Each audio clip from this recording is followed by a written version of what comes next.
Welcome to HR science quest. बच्चों, पिछले video में हम लोगों ने रे ऑप्टिक्स के अंदर रेस के बारे में, बीम के बारे में, उसके टाइप्स के बारे में पढ़ लिया था।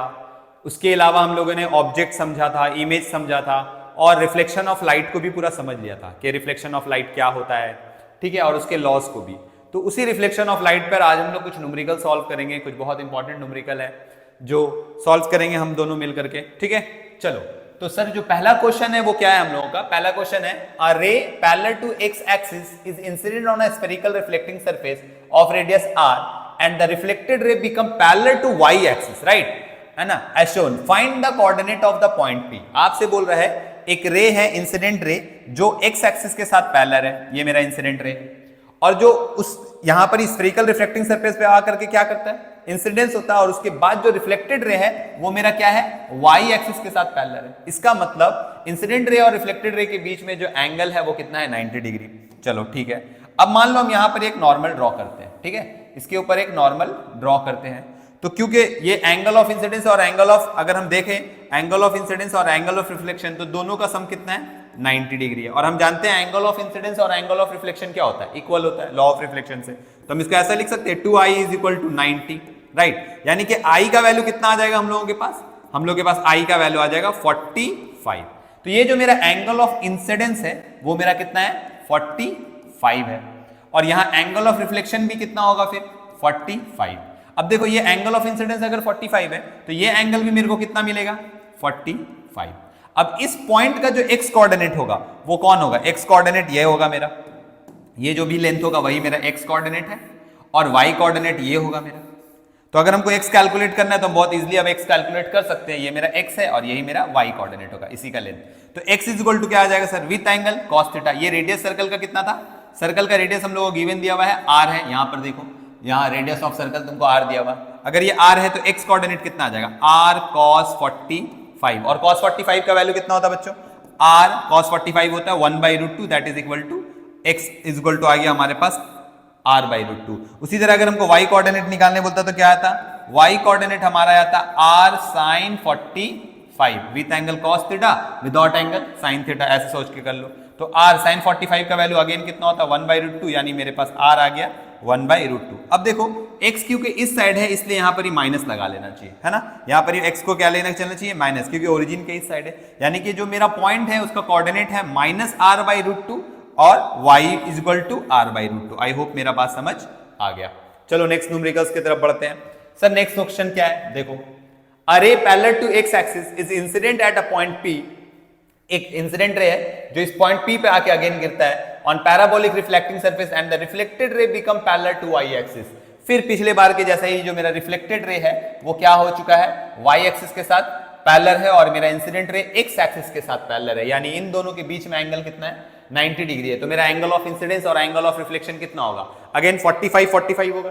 ठीक है सर, चलो एक नॉर्मल यहां से ड्रॉ करते हैं। अगर हम यहां से एक नॉर्मल ऐसे ड्रॉ कर लेते हैं, ठीक है, अगर हम एक नॉर्मल यहां ड्रॉ करते हैं तो ये जो मेरा एंगल बनने वाला है, ये मेरा एंगल कितना बनने वाला है, ये मेरा बनने वाला है 45, और ये भी कितना बनेगा, 45। अब देखो ये 45 है तो ऑब्वियस है ये भी मेरा 45 होगा। ठीक है सर, ये मेरा 45 होगा। अब यहां पर एक टेंजेंट ड्रॉ कर लो, है ना। नॉर्मल पे अगर कर्व सरफेस पे दिक्कत होता तो हम लोग ऐसे टेंजेंट भी दिखाते हैं। तो अगर हम यहां एक टेंजेंट दिखा दें ये, तो ये टेंजेंट कितना एंगल बनाएगा, ये टेंजेंट भी कितना एंगल बनाएगा, ये भी बनाएगा 45 डिग्री।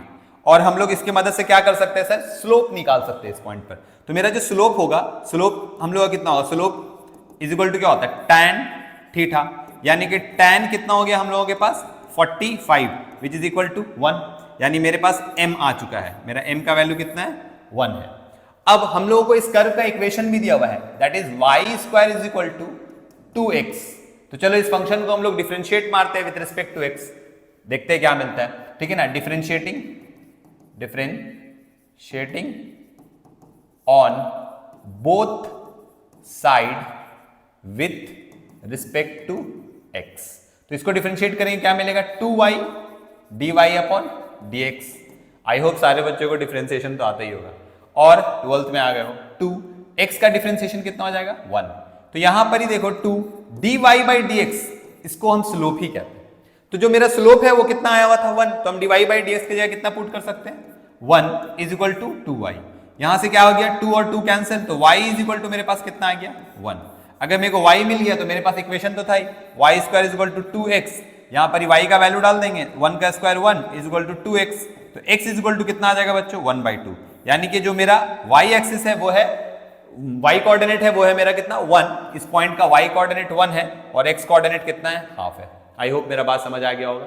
चलो नेक्स्ट क्वेश्चन की तरफ बढ़ते हैं, आते हैं सर।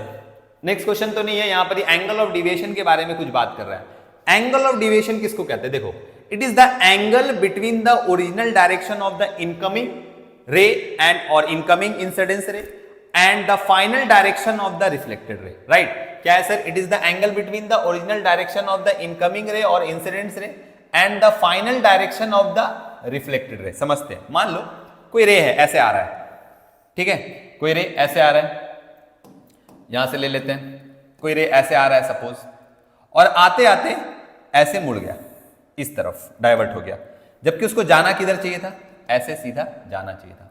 तो वो अपने पाथ से, स्ट्रेट पाथ से कितना मुड़ गया सर, इतना मुड़ गया। ये जो एंगल है इसी को हम लोग क्या बोलेंगे, डिविएशन बोलेंगे। और कैसा है ये, एंटी क्लॉकवाइज है या क्लॉकवाइज है, तो ये सर क्लॉकवाइज मुड़ गया।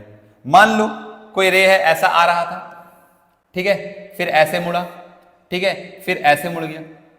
तो पहले रे को जो था ये 2 बार टर्न हुआ, तो 2 बार, पहले रे ऐसे जा रहा था, इसको सीधा ऐसे जाना चाहिए था, पहला बार ऐसे मुड़ गया, ये तुम्हारा डेल्टा 1 मान लो।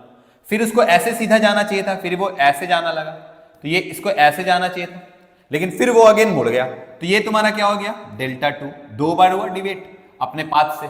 तो जो टोटल डिविएशन होगा इस केस में वो क्या होगा डेल्टा 1 प्लस डेल्टा 2। क्लियर है। और हम लोग एक को पॉजिटिव लेंगे और एक को, एक क्या है तुम्हारा क्लॉकवाइज है और दूसरा क्या है तुम्हारा एंटी क्लॉकवाइज है, ठीक है। तो एंटी क्लॉकवाइज को पॉजिटिव या क्लॉकवाइज को नेगेटिव ले लिया जाएगा। क्लियर है, एक पॉजिटिव लिया जाएगा एक नेगेटिव लिया जाएगा अगर अलग अलग डायरेक्शन में मुड़ रहा है। ऐसा भी हो सकता था कि हाँ सर जो रे ऑफ लाइट है वो सेम डायरेक्शन में मुड़ता, सपोज ऐसे इसको आना था, मान लो ये रे ऑफ लाइट मेरा ऐसे आ रहा था, इसको सीधा जाना चाहिए, इसको कैसे जाना चाहिए, ऐसे सीधा जाना चाहिए, लेकिन अब ये क्या कर रहा है अपने पाथ से ऐसे मुड़ गया एक बार सपोज, फिर वो क्या हो गया अगेन फिर ऐसे मुड़ गया, ठीक है, ये अगेन कैसे मुड़ा, सॉरी ये अगेन इधर मुड़ गया। तो देखो ये जो मेरा रे ऑफ लाइट है इसको इधर जाना चाहिए था शुरू में, पर एक बार डिवेट हो गया तो ये डेल्टा 1 हो गया। फिर मेरा रे ऑफ लाइट जो है वो इधर जाना चाहिए था, इसको सीधा ऐसे जाना चाहिए था, वो अगेन फिर मुड़ गया, ये डेल्टा 2 हो गया। तो ये भी क्लॉकवाइज है, ऐसे से ऐसे मुड़ा, और ये भी क्या है तुम्हारा क्लॉकवाइज है।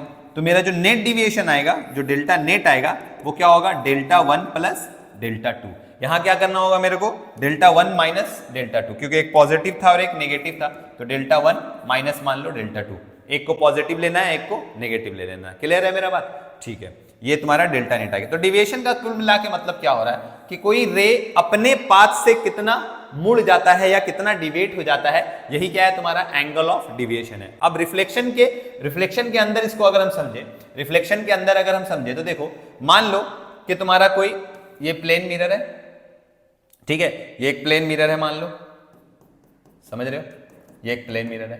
अब एक रे आता है और इंसिडेंट करता है यहां से आकर के, ठीक है, मान लो कोई रे आता है, ये रे आया और ये इंसिडेंट हुआ और फिर यहां से इधर रिफ्लेक्ट हुआ, बीच में हम क्या बनाएंगे, बीच में हम बनाएंगे नॉर्मल, राइट, ये हो गया मेरा नॉर्मल, ये हो गया मेरा एंगल ऑफ इंसिडेंस और ये हो गया एंगल ऑफ रिफ्लेक्शन। अब जरा सोचो इस रे को किधर जाना चाहिए था, इस रे को किधर जाना चाहिए था, सीधा ऐसे इंसिडेंट रे को ऐसे आना चाहिए था, ठीक है। तो ये मेरा इंसिडेंट रे जो इस डायरेक्शन में आ रहा था और ये मेरा रिफ्लेक्टेड रे। तो इंसिडेंट रे का जो डायरेक्शन है वो ये है और रिफ्लेक्टेड रे क्या है, ये है, ये मेरा रिफ्लेक्टेड रे है। तो इनके बीच में जो एंगल है वही मेरा क्या है, डिविएशन है। तो इस केस में डिविएशन कितना होगा, अगर हमको डेल्टा निकालना तो हम जानते हैं ये पूरा स्ट्रेट लाइन, ये पूरा स्ट्रेट लाइन कितना है, i plus r plus delta is equal to कितना होना चाहिए, 180 डिग्री होना चाहिए। तो सर मेरा जो डेल्टा होगा वो कितना होगा, 180 माइनस आई प्लस आर, और आई प्लस आर को हम और क्या लिख सकते हैं, 180 माइनस 2i, ये मेरा डिविएशन हो गया in case of plane mirror, अगर ये मेरा आ रहा है, ठीक है, क्लियर है। अब जरा सोचो यहाँ डेल्टा वेरिएबल है, अगर आई का वैल्यू चेंज होगा तो डेल्टा का वैल्यू भी चेंज होगा। तो हम इसको ऐसे भी लिख सकते हैं, delta is equal to 2i plus pi, -2i plus pi, और इसको हम एक y is to mx plus c में कन्वर्ट कर सकते हैं। कैसे, जरा देखो, अगर हम इस लाइन पर डेल्टा बना दे और इस लाइन पर i बना दे, तो जो मेरा y है वो मेरा डेल्टा है, और जो मेरा x है ना, x एक्सिस के अलोंग, वो मेरा i है, और मेरा स्लोप है -2 और नेगेटिव है, और जो मेरा y इंटरसेप्ट है वो क्या है, पाई है। ठीक है, y is equal to mx plus c, याद होगा ये equation, y is equal to mx plus c straight line का इक्वेशन है, तो इसमें हम इसको कन्वर्ट कर सकते हैं। ठीक है, तो जरा देखो, इसका जो y इंटरसेप्ट है वो क्या है तुम्हारा, y इंटरसेप्ट है पाई यहां, और स्लोप क्योंकि नेगेटिव है तो ग्राफ कैसा आ जाएगा, ठीक, स्लोप क्योंकि नेगेटिव है तो ग्राफ कुछ ऐसा आ जाएगा। एग्जैक्टली सोचो, इस पॉइंट पर अगर हम मुझसे पूछेंगे डेल्टा का वैल्यू क्या है, तो जाहिर है इस पॉइंट पर मेरा डेल्टा का वैल्यू 0 होगा। अगर डेल्टा का वैल्यू 0 होगा तो मेरा i का वैल्यू कितना हो जाएगा, π/2 हो जाएगा। ठीक है, तब मेरा i का वैल्यू कितना हो जाएगा, π/2। ठीक, और देखो यहां पर अगर मेरा डेल्टा का वैल्यू 0 है तो i का वैल्यू कितना हो रहा है, π/2। और यहां पर चेक करो, इस पॉइंट पर अगर हम तुमसे पूछे इस पॉइंट पर एंगल ऑफ इंसिडेंस कितना है, तो एंगल ऑफ इंसिडेंस 0 है। अगर एंगल ऑफ इंसिडेंस 0 है तो मेरा डेल्टा कितना होगा, पाई, यानी कि इस पॉइंट का जो कोऑर्डिनेट होगा वो हम क्या बोल सकते हैं, 0, पाई, वैसे भी होना था।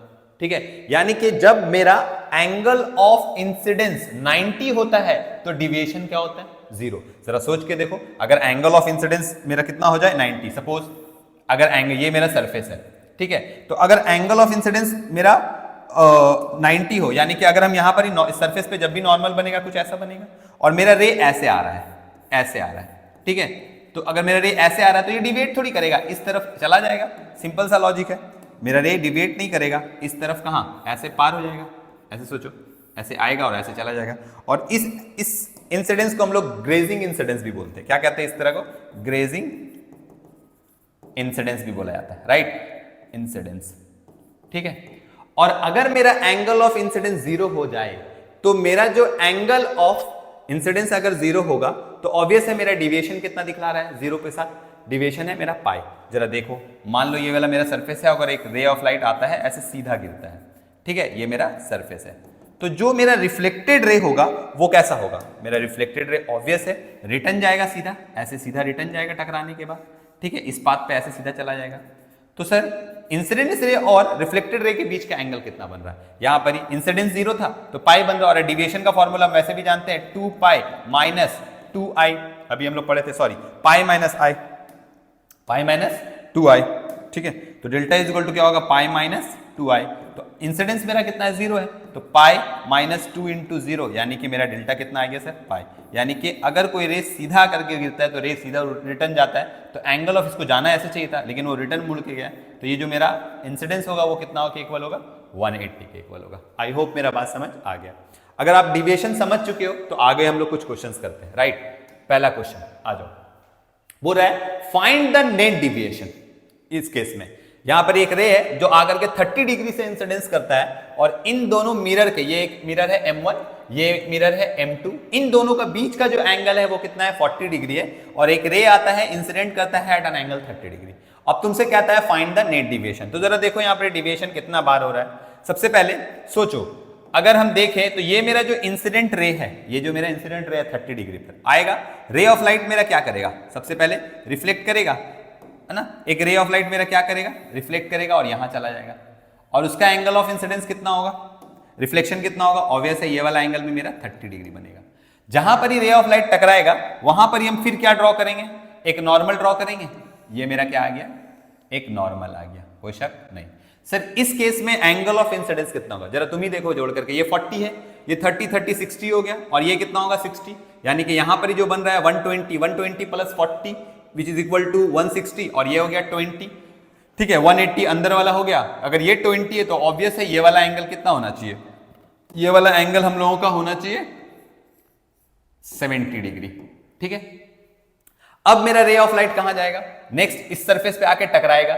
तो इस सरफेस पे आके टकराएगा ये नहीं टकराएगा, ये डिपेंड करेगा कि एंगल ऑफ इंसिडेंस क्या है। तो देखो हम एंगल ऑफ इंसिडेंस को बहुत जल्दी भी निकाल सकते थे। यहाँ एंगल ऑफ इंसिडेंस कितना है इस बात को समझना, यहाँ एंगल ऑफ इंसिडेंस कितना है 30।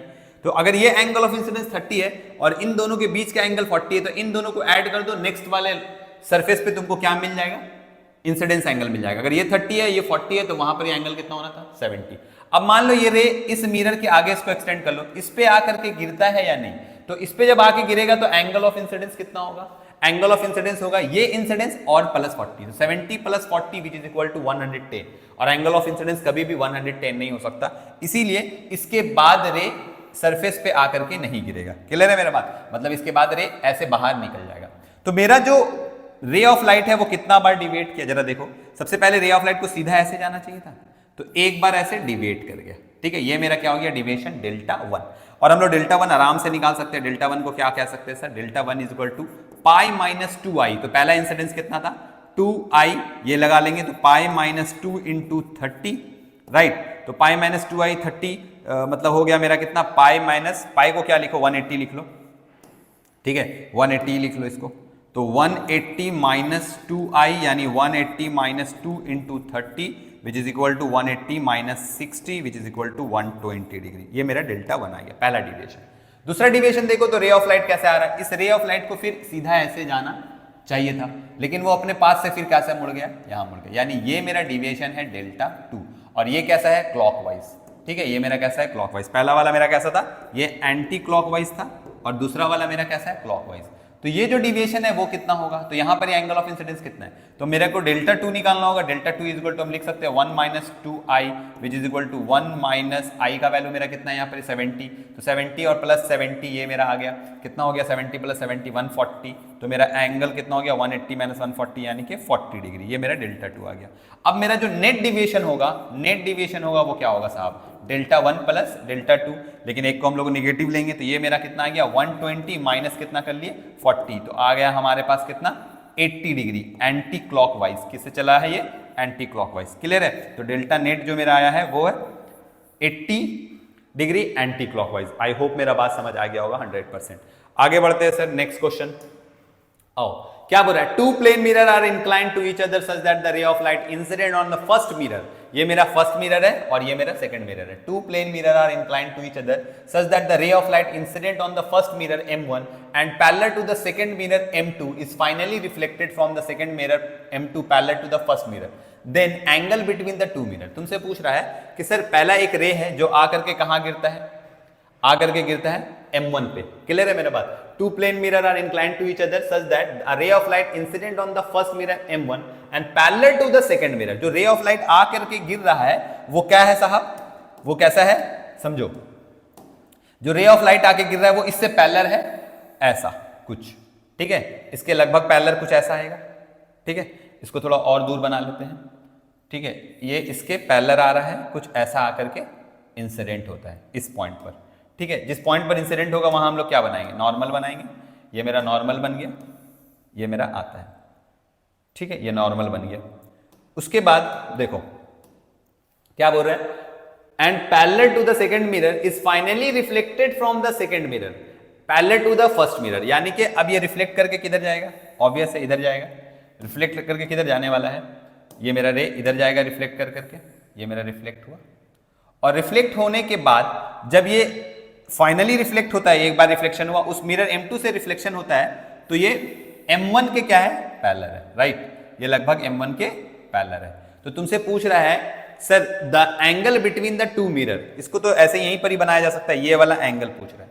तो देखो अगर ये I सपोज, तो ये R और IR इक्वल होता है, तो अगर हम इसको थीटा मान लें, सपोज ये थीटा है, तो ये थीटा है, क्योंकि ये थीटा है तो ये भी थीटा ही होगा, क्योंकि ये थीटा है तो ये भी थीटा होगा। अब ये थीटा है तो ऑब्वियस है ये क्या होगा, थीटा होगा, ठीक है, क्योंकि देखो अगर हम मान ले कोई एंगल इंसिडेंस हो रहा है यहाँ पर ही, कितना एंगल है, ये 30 डिग्री है, तो ऑब्वियस है ये कितना होगा 60, और फिर ये कितना होगा 30 ही होगा, तो ऑब्वियस है ये कितना होगा 60 होगा, क्योंकि ये तो परपेंडिकुलर होता है ऑब्वियस, तो इस साइड का एंगल और इस साइड का एंगल इक्वल होता है। तो अगर ये थीटा था तो सर ऑब्वियस है ये भी मेरा थीटा होगा। अब जरा सोचो ये थीटा है तो ये एंगल भी क्या होगा, थीटा होगा। अगर हम यहां पर भी एक परपेंडिकुलर माने, ये वाला ये वाला आई हो जाएगा और ये वाला आर हो जाएगा, ये थीटा है तो ये भी क्या हो जाएगा, थीटा हो जाएगा, यानी कि इस ट्राइंगल के अंदर ये तीनों एंगल क्या है, थीटा थीटा थीटा है, यानी कि sir 3 theta is equal to हम क्या लिख सकते हैं 180, क्योंकि ट्राइंगल का सम 180 होता है, यानी कि थीटा इज इक्वल टू कितना आ जाएगा 180 divided by 3 which is equal to 60 degree. I hope मेरा बात समझ आ गया, क्लियर है, ठीक है। नेक्स्ट सर, नेक्स्ट क्वेश्चन में क्या पूछ रहा है, देखो two plane mirror are inclined at an angle as shown in the figure, find the value of the theta such that the light retrace its path after second reflection. Important बात क्या बोला है कि two plane mirror are incline at an angle theta as shown in the figure, find the value of theta, ये theta हम लोग को find करना है, ठीक है। सच दैट द लाइट रे retrace its path after second reflection, दूसरे रिफ्लेक्शन के बाद वो क्या करना चाहिए, रिट्रेस करना चाहिए। तो देखो ये मेरा पहला इंसिडेंस तो यहां हुआ, यानी कि पहला रिफ्लेक्शन ये हो गया। अब दूसरा रिफ्लेक्शन किससे होगा, इस सरफेस पे। ये एंगल 30 था, ये कितना होगा साहब 60, तो ये भी कितना होगा साहब 60, और ये तो पक्का है कितना होने वाला है 30, क्योंकि ये 30 है तो ये भी 30, अभी मैंने बताया था पिछले सवाल में। अब इसको रिट्रेस करना है, तो रिट्रेस तो तब करेगा जब एंगल ऑफ इंसिडेंस 0 होगा, और एंगल ऑफ इंसिडेंस जब 0 होगा यानी कि यहां पर ये सरफेस पे कैसा इंसिडेंस हो रहा होगा 90 डिग्री पर, तभी तो वो अपना पाथ रिट्रेस कर पाएगा। इसको रिट्रेस करना है तो तभी ये अपने पाथ को जैसे गया था वैसे ही रिटर्न आने के लिए शर्त है कि एंगल जो होना चाहिए यहां पर ही एंगल ऑफ इंसिडेंस 0 होना चाहिए और नॉर्मल इंसिडेंस होना चाहिए, यानी सरफेस के साथ कैसा होना चाहिए 90 डिग्री पे इंसिडेंस होना चाहिए। तो ये वाला रे मेरा क्या है, जैसा गया वैसा ही रिटर्न आ रहा है और फिर इस पाथ पे चला जाएगा। अब जरा सोचो ये क्या मिल गया मेरे को 90 डिग्री, ये मेरे को पता है क्या है मेरा 30 डिग्री, तो can be write 90 plus 30 plus theta must be equal to 180 degree.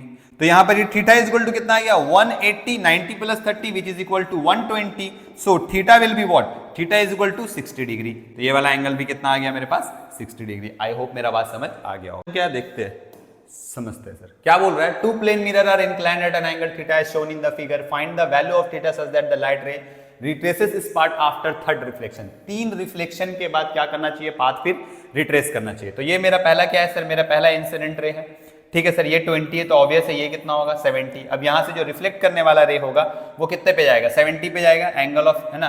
तो ये वाला जो रे आ रहा है यहाँ पर ही वो कितना एंगल पे आया होगा, ऑब्वियस सी बात है ये भी मेरा 70 होगा, कोई शक वाला बात नहीं। तीसरा रिफ्लेक्शन अगर हम इस पे नॉर्मल ड्रॉ करें तो ये नॉर्मल कुछ ऐसा यहां पर बनेगा, ठीक है साहब।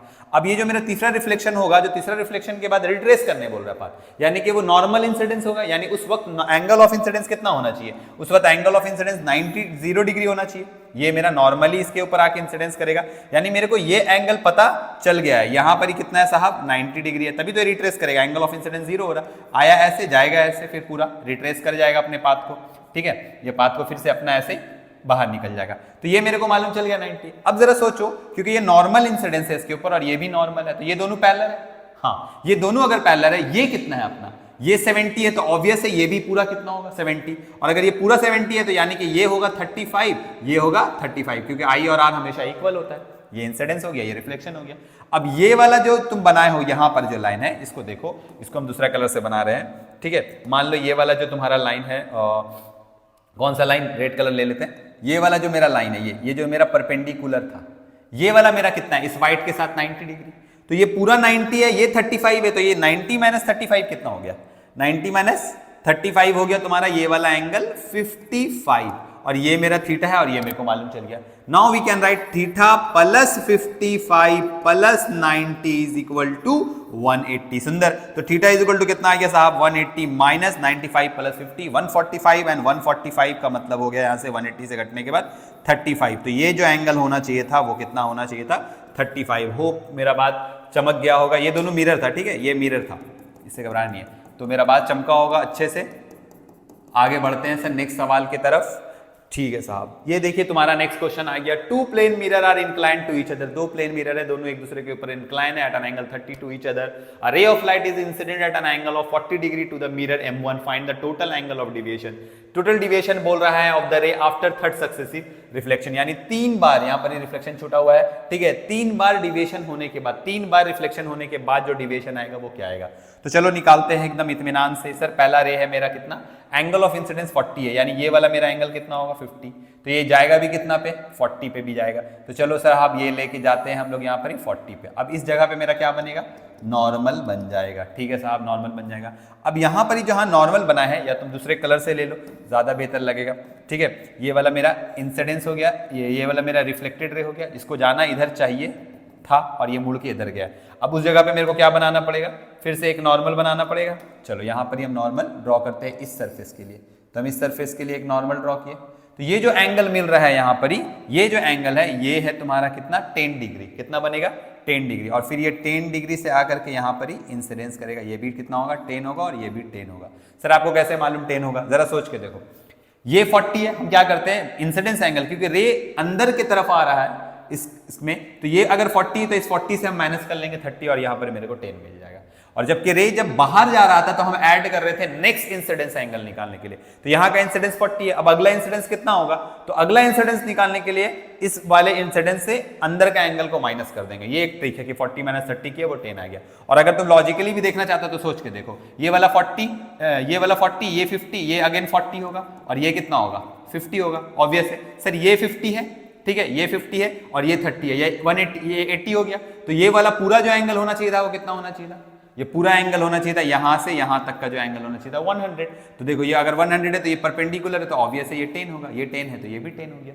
थोड़ा सा लॉजिकली सोचना, ठीक है। ये वाला एंगल ऑफ इंसिडेंस 10 हो गया। फिर यहाँ पर आकर के टकराता है, तो अगर जहां पर टकराएगा तो फिर हम यहाँ पर क्या ड्रॉ करने वाले हैं, फिर नॉर्मल ड्रॉ करने वाले। तो देखो मेरा इस पहला इंसिडेंस कितना था 40, दूसरा इंसिडेंस कितना 10, तीसरा इंसिडेंस मेरे को निकालना है। तो दूसरा पहला वाला की मदद से कैसे निकाले, 40 माइनस 30 के। अब क्या कर देंगे सर, यहां से कर देंगे 30 माइनस अगला इंसिडेंस है, तो 30 माइनस 10, यहां पर ही मेरे को कितना मिल जाएगा, ये 20 मिल जाएगा। नहीं पता चेक कर लेते सर, ये पूरा कितना है, ये पूरा यहां से यहां तक है 100, क्योंकि ये 90 था, ये 100 हो गया साहब। सॉरी, ये वाला एंगल कितना है 10, तो ये वाला एंगल कितना होगा हमारे पास, ये हमारे पास हो जाएगा, ये 10 था ना, सॉरी, ये 10 और ये 80 है सर, ये 80 है, ये 30 है, तो 80 प्लस 30 कितना हो गया मेरे पास 110, और ये वाला कितना हो गया 110 प्लस 70, ठीक। तो ये जाहिर है 70 है, ये नॉर्मल बना रहे, तो ये वाला एंगल कितना आ जाएगा मेरे पास, तो ये वाला एंगल आ जाएगा अगेन 20 डिग्री, मतलब मेरा नेक्स्ट हो गया 20 डिग्री। अब रे यहाँ से रिफ्लेक्ट होकर के किधर जाएगा, इस साइड कहीं जाएगा, इस साइड फिर कहीं जाएगा, ये तीसरा रिफ्लेक्शन हो गया। तो देखो हम तीनों जगह बनाते जहां मेरे रेस को जाना चाहिए था। पहला केस में मेरे रे को ऐसे जाना चाहिए था, यानी मेरा पहला डिविएशन ये वाला है, ये मेरा रिफ्लेक्टेड रे, ये मेरा पहला डिविएशन Δ1 है। दूसरे केस में मेरे को कहाँ जाना चाहिए था, मेरा दूसरा रिफ्लेक्शन कहाँ हो रहा है, ये वाले रे को मेरा यहाँ जाना चाहिए था सीधा, लेकिन रे कहाँ चला गया है, इस साइड आ गया है, यानी ये मेरा क्या है Δ2 है। और मेरे तीसरे रे को कहाँ आना चाहिए था, सीधा यहाँ आना चाहिए था, और रे यहाँ चला गया, यानी ये मेरा Δ3 है। तो अगर हम तीनों रे का डिविएशन निकाले तो Δ1 मेरा क्या लिखाएगा 180, पहला वाला पूरा 180, कहाँ से कहाँ तक है डिविएशन मेरा, ये वाला मेरा डिविएशन है, तो ये वाला पूरा 180 हो रहा है। तो 180 माइनस क्या करते हैं हम लोग 2i, ठीक है, ये पूरा 180 है, 180 से क्या करेंगे, ये डिविएशन निकालना है, ये 2i को माइनस करेंगे, यानी 2 × 40। तो मेरा पहला जो आएगा Δ1 180 minus 80 which is equal to 100, और ये कैसा है क्लॉकवाइज, तो पहला आ गया मेरा क्लॉकवाइज। हम लोग Δ2 निकालने जाएंगे तो फिर क्या लिखेंगे 180 माइनस Δ2 कहाँ पर मिलने वाला, मेरे को यहाँ पर मिलने वाला। ये पूरा स्ट्रेट लाइन अगर इसको जाता सीधा तो ये कितना था, ये मेरे को निकालने का है, ठीक है। ये वाला स्ट्रेट लाइन पूरा कितना है मेरा 180 का है, तो यहाँ पर कितना आ रहा है 10 प्लस 10 2i, तो यहाँ पर फिर 180 माइनस 2 × 10, यानी कि कितना हो गया साहब 160, राइट, 20 हो रहा है ये वाला 160। और ये कैसा है, ये है अगेन, ये कैसा था तुम्हारा, ये था तुम्हारा क्लॉकवाइज, और ये है तुम्हारा एंटी क्लॉकवाइज, ये एंटी क्लॉकवाइज दिख रहा है, ठीक है, अच्छे से चेक कर लेना, ये एंटी क्लॉकवाइज है। तीसरा जो रे है मेरा वो यहाँ आया था, उसको सीधा यहाँ जाना था पर ये इधर मुड़ गया, ये मेरा डिविएशन है, ठीक है, ये भी एंटी क्लॉकवाइज दिख रहा है। तो Δ3 जो मेरा आएगा वो कितना आएगा 180 माइनस 2 × 20, क्योंकि इस बार एंगल ऑफ इंसिडेंस कितना था 20 था, तो 180 माइनस कितना हो गया 40, and which is equal to 180 minus 40 140, या एंटी क्लॉकवाइज है। तो मेरा जो नेट डिविएशन आने वाला है, नेट डिविएशन Δ1 प्लस Δ2 प्लस Δ3, तो हम यहाँ पर कितना लिखेंगे 140, सॉरी यहाँ पर माइनस में लिखेंगे, क्लॉकवाइज वाले को कितना है सर माइनस 100, Δ2 मेरा कितना है 160, फिर यहाँ पर ये कितना है 140, तो मेरे पास फाइनली कितना आ रहा है माइनस 100, और ये प्लस में आ गया 160 प्लस 300, और ये डिविएशन कितना आ रहा है प्लस में 200, ये मेरा डेल्टा नेट का वैल्यू आ गया, राइट, फिनिश। तो आज के लिए इतना काफी है। आई होप जो भी चीज तुमको पढ़ाया गया वो चमका होगा, और अगर सही से समझ आया है तो देखो तुम अगला क्वेश्चन इस बेसिस पे तो आराम से कर सकते हो। न्यूटार आईआईटी में ऐसा बहुत सारा क्वेश्चन पूछता है, तो तुम इसको ट्राई कर करके देखो, बार बार रिवीजन कर करके देखो, जितना समझ आता है। अगर कोई प्रॉब्लम है तो मुझे कमेंट करो, मैं जरूर रिप्लाई दूंगा। चलो बाय, आज के लिए इतना काफी है।